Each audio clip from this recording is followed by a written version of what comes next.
मेरे प्यारे साथियों, आज की कहानी हमें एक छोटे से रहस्यमयी गांव में ले जाती है, जहां की परंपराएं किसी भी बाहरी इंसान के लिए आश्चर्यजनक हो सकती हैं। इस गांव में जब भी कोई मेहमान आता है, उसे एक कुमारी महिला सौंपी जाती है, जिसके साथ उसे रात बितानी होती है। यह परंपरा सदियों से चली आ रही थी और इस गांव के लोग इसे सम्मान की तरह निभाते थे। कहानी की शुरुआत होती है सारा बाख नामक गांव से, जहां एक अंग्रेज युवक जॉन अपने पिता के अधूरे सपनों को पूरा करने आता है। गांव में कदम रखते ही उसकी मुलाकात एक स्थानीय युवक बेलनसाई से होती है, जो उसे अपने साथ नाव में ले जाता है। रास्ते में कुछ आदिवासी महिलाएं उसे देखकर मुस्कुराने लगती हैं, जैसे किसी रहस्य को छुपाए हुए हों। बेलनसाई जॉन को गांव के गवर्नर हेनरी से मिलवाने ले जाता है। सफर के दौरान जॉन बताता है कि उसके पिता भी कभी यहां आए थे, गांव के लोगों को शिक्षा देने के उद्देश्य से, लेकिन नियति को कुछ और ही मंजूर था और उनके सपने अधूरे ही रह गए। अब जॉन अपने पिता का सपना पूरा करने यहां आया था। हेनरी जॉन को रहने के लिए एक कमरा दिखाता है, जो गंदगी और कीड़ों से भरा था। वहीं उसका शेफ एक अपराधी था, जिसे देखकर जॉन असहज हो जाता है। फिर बेलनसाई उसे गांव के लोगों से मिलाने ले जाता है, जहां उसकी भेंट मलाका बेलनसाई के पिता और गांव के मुखिया से होती है। इसी दौरान एक खूबसूरत लड़की सलीमा उसे शराब देती है। जब जॉन पीछे मुड़कर सलीमा को देखता है, तो पहली ही नजर में उसका दिल धड़कने लगता है। सलीमा अपने पारंपरिक अंदाज में नाचने लगती है और उसकी मोहक अदाएं पूरे गांव का मनोरंजन कर रही थी। जब बारी जॉन की आती है, तो वह शर्म से संकोच करने लगता है। अपनी एकेडमी में सीखी हुई कविता वह बोलने की कोशिश करता है, लेकिन आदिवासी उसे अजीब नजरों से घूरने लगते हैं। स्थिति को संभालने के लिए वह बेलनसाई के साथ नाचने लगता है, जिससे वहां मौजूद लोग ठहाके लगाने लगते हैं। रात में जब जॉन की आंख खुलती है, तो वह देखता है कि कुछ लोग एक आदमी का कटा हुआ सिर लेकर जा रहे हैं, लेकिन वह इसे सिर्फ एक सपना समझकर दोबारा सो जाता है। अगली सुबह जब वह हेनरी से मिलता है, तो उसे पता चलता है कि गांव वालों ने हेनरी को बताए बिना ही कुछ चीनी लोगों के साथ सौदा कर लिया है। हेनरी को किसी भी हाल में उन चीनी लोगों के कटे सिर चाहिए थे। इसी बीच सलीमा अचानक वहां आ जाती है। हेनरी जॉन से कहता है कि अब से सलीमा उसके साथ रहेगी, उसे गांव की भाषा सिखाएगी और उसके बिस्तर को गर्म भी करेगी। यह सुनकर जॉन हैरान रह जाता है। उसने कसम खाई थी कि शादी से पहले किसी के साथ रिश्ता नहीं बनाएगा, लेकिन हेनरी साफ कह देता है कि गांव की भाषा सीखने का यह एकमात्र तरीका है। जॉन मजबूरी में मान जाता है, लेकिन एक शर्त रखता है, वह सलीमा के साथ सोएगा नहीं। धीरे धीरे सलीमा उसके साथ रहने लगती है, लेकिन जॉन उसे नजरअंदाज करता है। अगली सुबह बेलनसाई जॉन को उन चीनी लोगों का सिर लाकर देता है, लेकिन जब सभी लोग इसे देखते हैं, तो जोर जोर से हंसने लगते हैं। असल में उसमें इंसानों के नहीं, बल्कि बंदरों के सिर थे। यह देखकर सलीमा को गुस्सा आ जाता है और वह सबको डांट देती है। जब जॉन घर लौटता है, तो उसका शेफ अपने भांजे को लाता है, यह सोचकर कि शायद जॉन को लड़के पसंद हैं।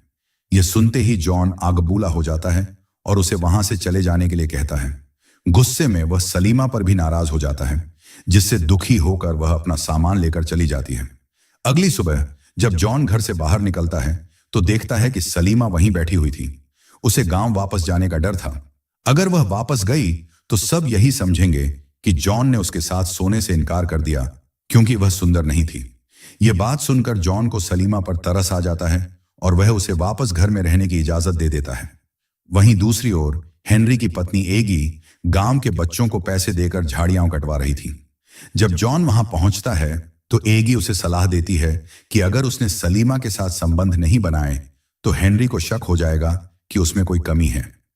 रात में जब सलीमा जॉन को भाषा सिखा रही होती है, तो वह धीरे धीरे उसके करीब आने लगती है, लेकिन जॉन खुद को काबू में रखता है। सलीमा उससे कहती है, अगर तुम शादी से पहले किसी के साथ कुछ नहीं करोगे, तो शादी के बाद अपनी बीवी को कैसे खुश रखोगे? यह सुनकर जॉन मुस्कुराता है और उसे सोने की सलाह देता है। अगले दिन जब जॉन और सलीमा बच्चों के साथ होते हैं, तो अचानक बेलनसाई वहां आ जाता है। बातचीत के दौरान जॉन उसे अंडर वाटर बैटल के लिए चुनौती देता है। पूरा गांव इस रोमांचक प्रतियोगिता को देखने के लिए इकट्ठा हो जाता है। दोनों पानी में डुबकी लगाते हैं। 1 मिनट बीत जाता है, फिर 2 मिनट। बेलनसाई तो बाहर आ जाता है, लेकिन जॉन अब भी पानी के अंदर ही था। गांव वाले चिंता में पड़ जाते हैं, लेकिन तीसरी मिनट के अंत में जॉन पानी से बाहर आता है और बेलनसाई को उसका ऑक्सीजन मास्क दिखाता है। वह जीत चुका था। अगले दृश्य में जॉन हेनरी को कटे हुए सिर की डिलीवरी कर देता है। हेनरी उसे बताता है कि जल्द ही उसकी पढ़ी लिखी बेटी सिसिलिया गांव आने वाली है। उसे पूरा यकीन था कि जॉन को सिसिलिया पसंद आएगी, लेकिन उस रात जब जॉन और सलीमा किताब पढ़ते हुए बातें कर रहे थे, उन्हें अंदाजा भी नहीं था कि आगे उनकी जिंदगियां पूरी तरह बदलने वाली थीं। दूर दराज के जंगलों में, घने पेड़ों की छांव में दो दिलों की कहानी करवट ले रही थी। जॉन और सेलिमा को जब यह पता चला कि उनके पिता अब इस दुनिया में नहीं रहे, तो भावनाओं का ज्वार उमड़ पड़ा। इसी दौरान जॉन धीरे धीरे सेलिमा के करीब आने लगा, उसके कोमल अस्तित्व को महसूस करने लगा। उसकी आंखों में एक अलग ही आकर्षण था और सेलिमा उसकी हरकतों का मतलब समझाने लगी। लेकिन जॉन, वह खुद पर काबू नहीं रख सका और धीरे धीरे उसका दिल उसके उसूलों से भटकने लगा। रातें बीतने लगीं और जॉन हर रात सेलिमा के पास रहने लगा, मगर सेलिमा कभी भी पूरी रात उसके साथ नहीं सोती थी। उनके कबीले के रिवाजों के अनुसार अगर एक पुरुष और स्त्री सुबह एक साथ आंखें खोलते तो उनका विवाह पक्का माना जाता। यही वजह थी कि हर सुबह सेलिमा उससे पहले उठ जाती। कुछ समय बाद जॉन तैयार होकर हेनरी से मिलने जाता है, जहां उसकी मुलाकात सिसिलिया से होती है। वहां एक और शख्स होता है, नेविल। सिसिलिया, जो इस कबीले पर रिसर्च कर रही थी, रिवाजों के बारे में जानने के लिए उत्सुक थी। जब उसने सुना कि उनके कबीले में एक औरत को अंग्रेजी अधिकारी के साथ सोना पड़ता है, तो वह चौंक गई। हेनरी ने समझाया कि उस रिश्ते में प्यार नहीं होता, लेकिन जॉन इस बात से सहमत नहीं था। बहस के दौरान हेनरी ने उसे डांट दिया और गुस्से में वहां से जाने को कहा। घर लौटते ही सेलिमा ने उसे बेहद आकर्षक अंदाज में देखा और फिर जॉन अपने सारे विचारों को किनारे रख उसके मुंह में बनता चला गया। अगले दिन जब सिसिलिया और जॉन कबीले के साथ थे, तो पता चला कि पड़ोसी कबीले के साथ जमीन को लेकर झगड़ा चल रहा है।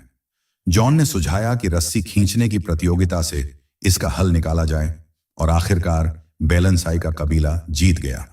लेकिन जैसे ही सिसिलिया ने सेलिमा की तस्वीरें लेनी शुरू की, सेलिमा को यह पसंद नहीं आया। इसी दौरान नदी के किनारे दो लाशें मिलीं। पता चला कि वे याका कबीले के लोग थे और किसी अज्ञात बीमारी का शिकार हो चुके थे। हेनरी खुद वहां जाकर इसकी जांच करना चाहता था और उसने तय किया कि सेलिमा और बेलनसाई भी उसके साथ जाएंगे। रात में एगी ने जॉन से कहा कि हेनरी उसे स्कूल बनाने में मदद करेगा, लेकिन शर्त यह थी कि उसे सिसिलिया से शादी करनी होगी। यह सुनते ही जॉन दुविधा में पड़ गया। जब उसने सेलिमा के पास जाकर अपने दिल की बात कही, तो सेलिमा ने गुस्से में जवाब दिया, तुम जैसे कई मर्दों के साथ मैं सो चुकी हूं, मेरा काम तुम्हारा बिस्तर गर्म करना है। ये शब्द जॉन के दिल को चीर गए। अगले दिन वे याका कबीले की ओर नाव से रवाना हुए। सफर के दौरान जंगल के भीतर एक और लाश मिली। जब वे वहां पहुंचे तो देखा कि पूरा कबीला किसी भयानक बीमारी की चपेट में था। अचानक किसी ने हेनरी पर गोली चलाई और तभी जॉन और बेलनसाई ने देखा कि पास के कुछ खनिक चांदी की माइनिंग कर रहे थे। वापसी पर सेलिमा को भी वही बीमारी हो गई थी। सभी उसे छोड़कर भाग गए। तभी याका कबीले के सैनिक वहां पहुंचे और जॉन को पता चला कि माइनर्स ने चावल में दवा मिलाई थी ताकि कबीले के लोग वहां से भाग जाएं और वे आराम से खनन कर सकें। जैसे ही जॉन ने इस सच्चाई से पर्दा उठाया, याका कबीले के लोग भड़क उठे और उन माइनर्स पर हमला कर दिया। वहीं दूसरी ओर सेलिमा के सामने जॉन ने अपने प्यार का इजहार किया और यह सुनकर सेलिमा भावुक होकर उसे गले लगा लेती है। लेकिन जब हेनरी को यह सब पता चला तो उसने साफ साफ कह दिया कि वह जॉन और सेलिमा को एक नहीं होने देगा। सेलिमा के कबीले वालों ने भी उसकी शादी कहीं और तय कर दी थी और अगर वह मना करती तो हेनरी जॉन को माइनर्स की हत्या के जुर्म में जेल भेज देता। जब जॉन ये बात सुनकर सेलिमा से मिलने गया तो वहां उसे बंदी बना लिया गया। वह उसे छुड़ाने की कोशिश कर ही रहा था कि तभी हेनरी वहां आ गया। उसने धमकी दी कि जॉन को जेल भेज दिया जाएगा। मजबूरी में सेलिमा ने शादी के लिए हामी भर दी और वहीं जॉन का दिल टूट गया। 1 साल बाद अब लंदन में सिसिलिया और जॉन की शादी हो चुकी थी। हनीमून की रात सिसिलिया ने बताया कि उसे सेलिमा और जॉन की पूरी कहानी पता थी, लेकिन उसे इससे कोई फर्क नहीं पड़ता था। जॉन ने बताया कि सेलिमा की शादी बेलनसाई से हो गई थी और उनका एक बच्चा भी था। कुछ दिनों बाद जॉन और सिसिलिया वापस उस गांव में पहुंचे जहां उसकी स्कूल अब बन चुकी थी और वहां नेविल काम कर रहा था। रात के अंधेरे में जब सभी लोग एक फिल्म देख रहे थे, जॉन कहीं खोया हुआ था। सिसिलिया यह सब समझ गई। रात में जब वे अपने कमरे में पहुंचे तो सिसिलिया ने खुद को जॉन के सामने समर्पित करने की कोशिश की, मगर जॉन की आंखों में कोई और बसा था।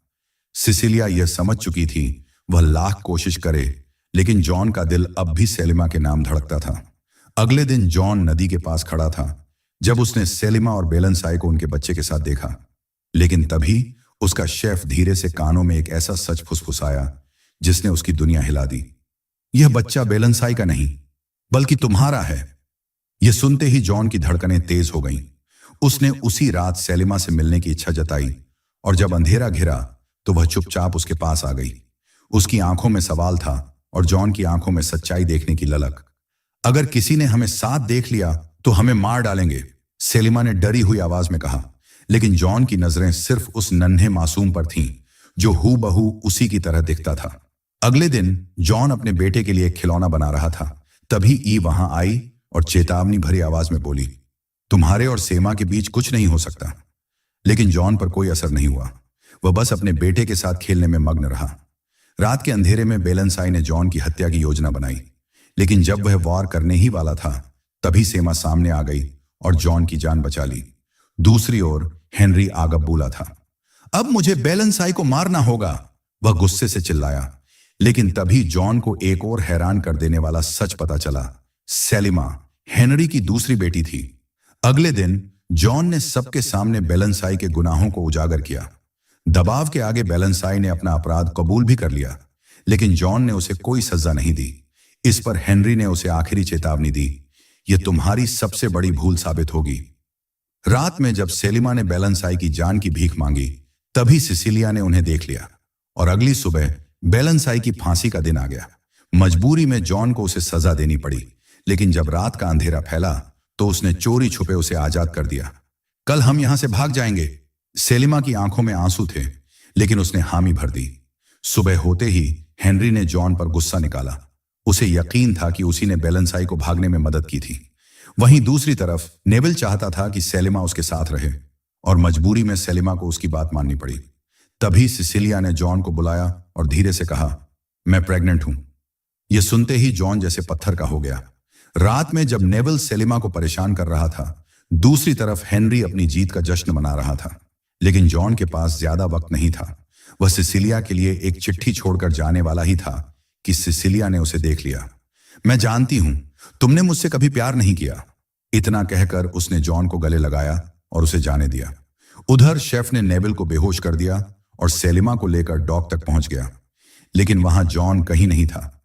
जब तक जॉन पहुंचा, उनकी नाव निकल चुकी थी। सेलिमा जंगल के रास्ते गई है। शेफ की बात सुनकर जॉन बिना कुछ सोचे समझे उसके पीछे दौड़ पड़ा। जब सेलिमा अपने बेटे के साथ जंगल से गुजर रही थी, हेनरी उसके सामने आ गया, लेकिन उसने न ही उसे रोका न ही धमकाया, बल्कि जाओ अपनी दुनिया तलाशो। और उस पल सेलिमा को भी एहसास हुआ हेनरी ही उसका असली पिता था। वहीं दूसरी ओर नेविल दोनों को मारने के लिए जंगल में घुस गया, लेकिन जैसे ही वह उन पर हमला करने वाला था, कुछ कबीले के लोग वहां आए और जहरीले तीरों से नेविल को छलनी कर दिया। अब जॉन और सेलिमा एक नई दुनिया में थे। वे उस कबीले के साथ रहने लगे, एक नई जिंदगी की तलाश में। और इसी के साथ यह कहानी यहीं खत्म हो जाती है। तो मेरे प्यारे साथियों, उम्मीद करता हूं कि आपको यह कहानी पसंद आई होगी। अगर हां, तो वीडियो को लाइक करें और चैनल को सब्सक्राइब करना न भूलें। मैं आपसे फिर मिलूंगा किसी नई रोमांचक कहानी के साथ। धन्यवाद।